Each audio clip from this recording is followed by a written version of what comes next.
from the 8th Circuit Court, taking up next the case of People of the State of Michigan versus Kristen Walker. This is file number 25-1405. FH, appearances, please. Nate Carnes on behalf of the people. And I'm Jeff Harrison. I'm here on behalf of Mr. Walker. He's joined me at the table and seated to my left. Thank you. Also here this morning is Ms. Lindsay Simmons. She's an agent from the Michigan Department of Corrections, stepping in today from Mr. Kevin Stapleton, who prepared today's pre-sentence investigation report. We are here today for a sentencing.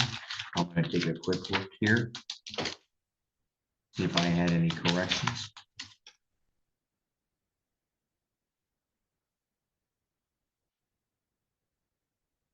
All right, I did not.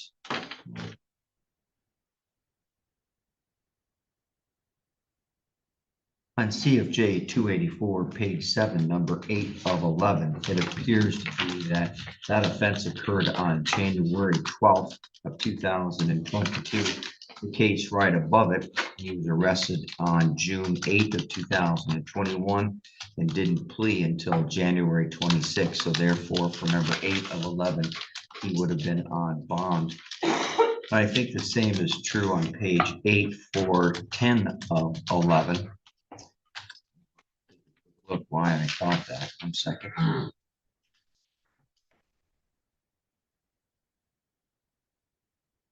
was wrong on that one, so disregard. We're good. All right, no other changes. How about you, Mr. Carnes? Thank you, Your Honor. I do not have any changes. And Mr. Harris? I don't have any changes to the language. Allocution? Good morning. Morning. I think if we look at this in the narrow vision, focused vision rather, we see a 0 to 11 case. We see an obvious candidate for 7411, but we see a gentleman who has a problem, likely with alcohol, perhaps with other controlled substances. If you look back through his criminal history, pretty obvious that there's a problem with alcohol there, and it's pretty obvious that he's going to need some intervention to get through that aspect of things, to get that monkey off his back, if you will. The reason I focused so narrowly was because those are facts. He's got 53 days of credit on 0 to 11. The expanded view, unfortunately, shows us that there was an elephant in the room. There was a problem with his bond on this case, and a couple of miscommunications between him and myself in the court, perhaps, that led him to be away from supervision for a period of time here. The only reason I'm bringing that up, Your Honor, is that I think, despite that, I think this case is an outlier. I think his overall track record on probation is exemplary. I think he's had a couple of opportunities to demonstrate to everyone involved that he is a worthy candidate for supervision. Okay, let's get to the next level. Is he a worthy candidate for protection under 7411? I would answer that with a resounding yes as well. And that's in spite of my knowledge of what occurred in this most present matter. I would encourage the court to view it in the same light. There are a number of opportunities that being on a period of probation will afford to Mr. Walker, not the least of which he's already discussed with Mr. Stapleton with regard to perhaps being placed in a treatment facility.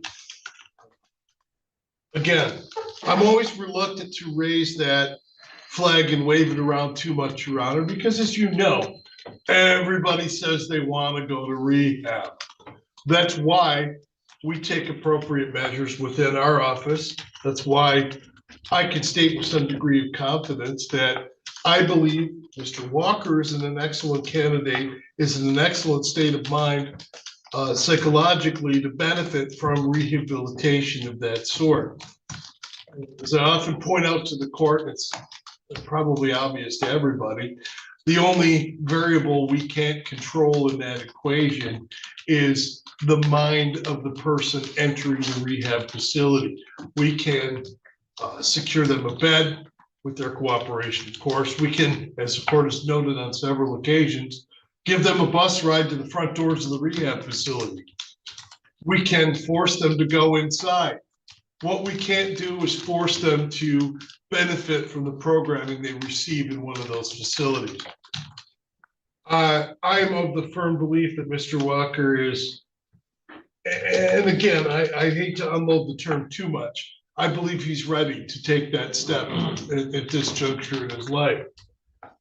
He's now in a position where the use or the consumption of alcohol has imposed such a burden upon him. I understand that's not his this conviction is for possession of cocaine. However, if he had not been in a vastly inebriated state that night, it's very unlikely he would have had police interaction, et cetera, et cetera. No, I'm not condoning the possession of cocaine, but what I am saying to you is that's not the paramount issue in Mr. Walker's life. So much so that I believe he was completely forthright with the court in making his plea. He said, look, yeah, I had a bunch of cocaine that I was using recreationally, for whatever that's worth, but I got vastly inebriated and had police contact, and that's how they found it. So I think the key to the Gordian knot that we have here is the use or his consumption of alcohol. And once he addresses that sufficiently, he's had periods of sobriety, but once he gets into a situation where he has programming and training and counseling, et cetera, that will enable him to move forward and not talk about periods of sobriety anymore, but just talk about sobriety as a way of life. I think what you will see is what I see. You're not likely to see him involved in any other sort of criminal activity without the addition of alcohol to that mix. So right now, what we have is an opportunity. We have an opportunity for this young man. He remains a young man, despite his amassing of a fairly substantial criminal history. He's at a crossroads right now. He has to make a decision on how the rest of his life is going to go. He has a young child. He has other employment opportunities awaiting him. He's benefited in the past from being on supervision. I don't see any reason why this case is any different. Moreover, I would promote him to be considered for probation under Section 7411, as this is his first, I hate to say it this way, but I will, his first drug case. He had one when he was a juvenile, did he not? He did. He had a possession of marijuana as a juvenile. I think that's considered an adjudication, so we're not making ineligible. Just want to make sure he's talking about the right thing. No, and I didn't mean to mislead the court, obviously. I disregarded that as having been adjudicated, so forgive my faux pas in that regard.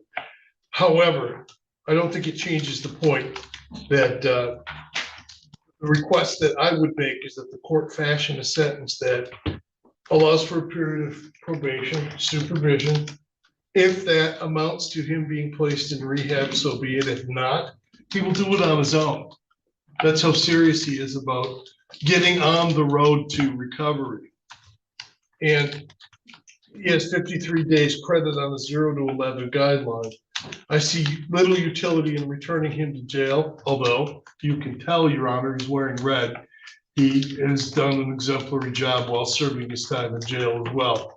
He's used that time to attend programming in the jail. He gave me some sign-up sheets, and I must have misplaced them, but I can provide them to the court if necessary. I accept that. Yeah. Thank you. So he hasn't been wasting his time while he's been sitting in jail. He's proactively participated in at least preparing himself for the path to recovery that he will achieve through rehab. Thank you, Your Honor. Thank you, Mr. Carnes. Thank you, Your Honor. As I reviewed this PSI, I just thought this is a real mix of behavior. We had unsuccessful probations on convictions 1, 5, and 6, and successful probations on 2, 6, and 10. I said 6 twice there because they discharged him successfully. It sounds like he was successful in the end, but he had a rough start to that one. He was not good on bond on this one. We had missed tests and then absconding. However, he does have a decent work history. He's been going to AA in the jail. I recognize that too. I think a longer period of probation is certainly necessary here than the recommended 18 months. I'd ask the court to impose that. I can see arguments for and against 7411. He had 2 marijuana adjudications as a juvenile that weigh against him. But again, I said he has been doing AA in the jail. Respect court's decision on that, whichever way you decide to go.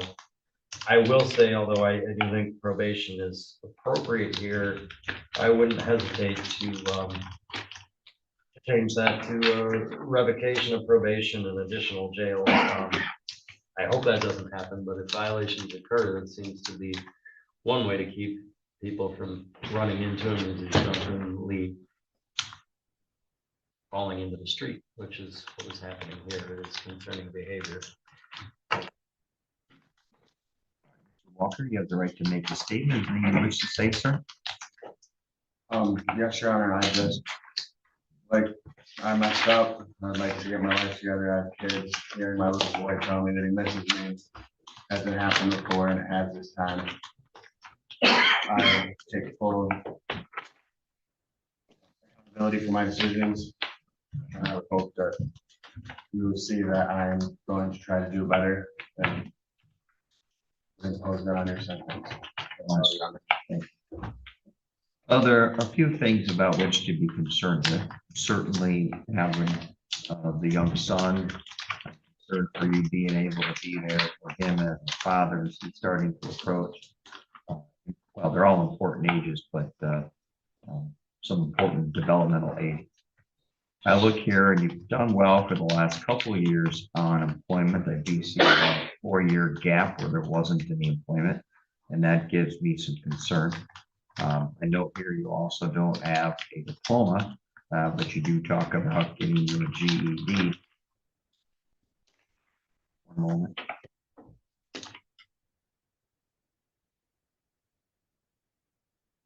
What term or condition would that be in probation that's similar?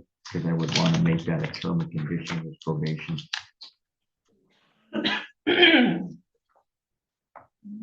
Your Honor, off the top of my head. I don't see it on there. No.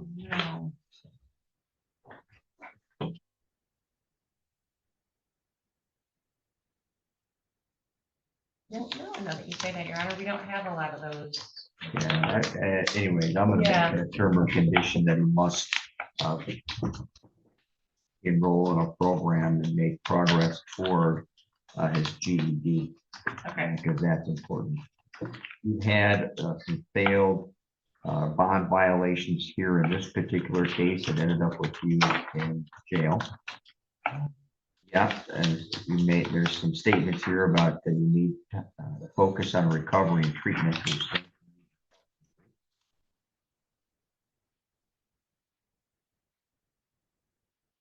Let's take a look at your history. In 2016 is when your adult history began. And that and your period of juvenile supervision, looks like you made it a couple of years. But even with that first retail fraud, you had a couple of probation violations. One of those resulted in a new charge, domestic violence, that also occurred in 2016. And 3 months after being discharged from that case, the domestic violence, you picked up another charge within a short period of time. You did have a dismissal in 2018, so you made it till 2020. And in that particular case, the drunk and disorderly, you had a couple probation violations. You made it about 8 months after being placed on probation, or you picked up the next set of charges. That included the carrying and concealed firearm.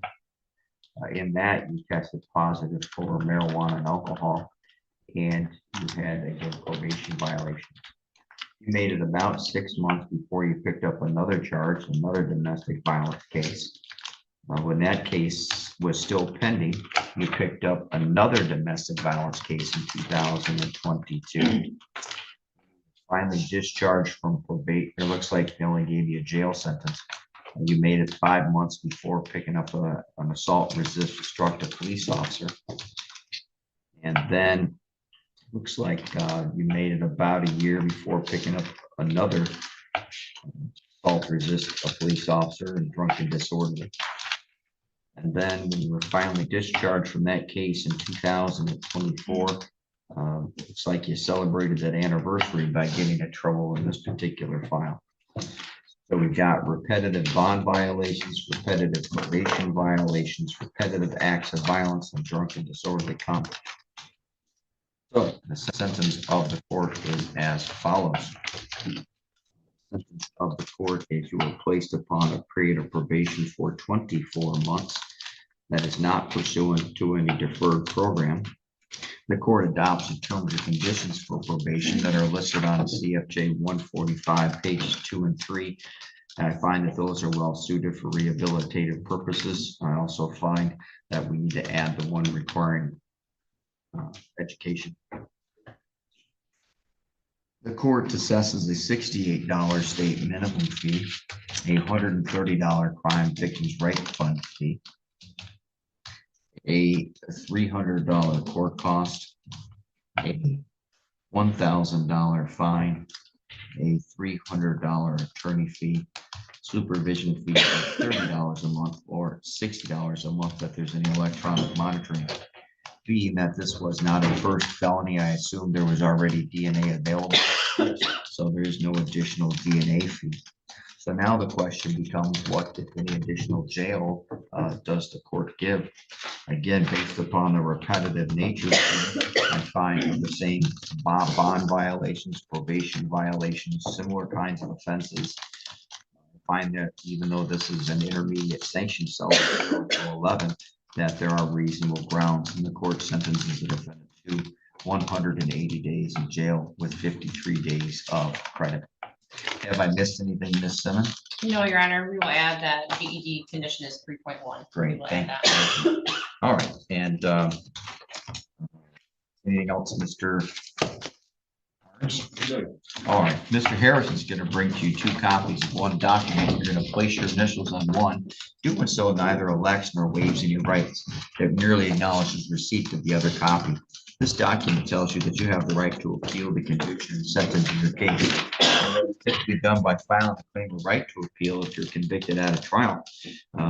Based upon the plea, any appeal must be done by filing an application for leave to appeal. If you choose to file an application and you want the court to appoint an attorney to assist you, you may complete the bottom half of the document and return to the court within 42 days. If you choose not to appeal, you can simply dispose of your copy of that document. All fines and costs are due within 56 days from today's date, or a 20% penalty could be added. I don't add that penalty as long as the person's making an effort. And so therefore, even if it takes you the full probationary period, I'm not going to add that 20% penalty. You have the right to be considered for early release from your probation after a year if you've been complying with all the terms and conditions. Do you have any questions today, Mr. Walker? No. Mr. Walker, I do really hope that you figure this out. It's a struggle. You're getting to be old enough now. It's about time. Age is not always the determining factor. People make bad choices when under the influence. And I hope that you work on your challenges. Thank you. We're adjourned.